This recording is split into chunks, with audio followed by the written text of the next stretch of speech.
এবং উপস্থিত সকলে করতালি দিবেন, জোরে করতালি।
আমরা 100 সিএসপি কমিউনিটি সার্ভিস প্রোভাইডারের মাধ্যমে আরও 3000 নারী কৃষক এদেরকে আমরা বিভিন্নভাবে সার্ভিস দিচ্ছি।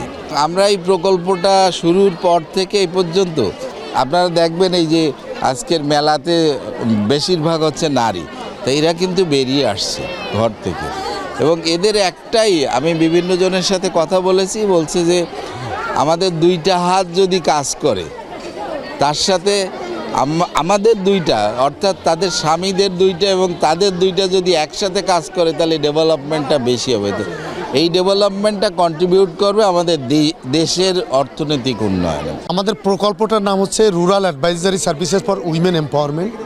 প্রকল্পটার মূল ফান্ডিং করছে বিএমজেড, জার্মান ভিত্তিক সরকারের দাতা সংস্থা, এবং আমাদের যারা এখানে লিড করছেন ওয়েলথ হাঙ্গার হেল্প বাংলাদেশ, জার্মানির একটা সংস্থা, আর এখানে বাস্তবায়ন করছি আমরা দুইটা সংস্থা, উত্তরণ আর এফআইবিডিবি। তো মূলত সরকারের বিদ্যমান সেবাসমূহ যেগুলো বিশেষ করে কৃষি ডিপার্টমেন্টের, তাদের এই সেবাসমূহ মানুষের দোরগোড়ায় পৌঁছে দেওয়ার জন্যই আমাদের এই কার্যক্রম। এই যে আপনি দেখতে পাচ্ছেন অনেকে সবই আমাদের উৎপাদিত পণ্য। তো নারীরা যে ঘরের কাজের পাশাপাশি বাড়ি বসেই কৃষিতে উদ্যোক্তা হতে পারে, এটাই মূলত আমাদের এই প্রজেক্টের লক্ষ্য।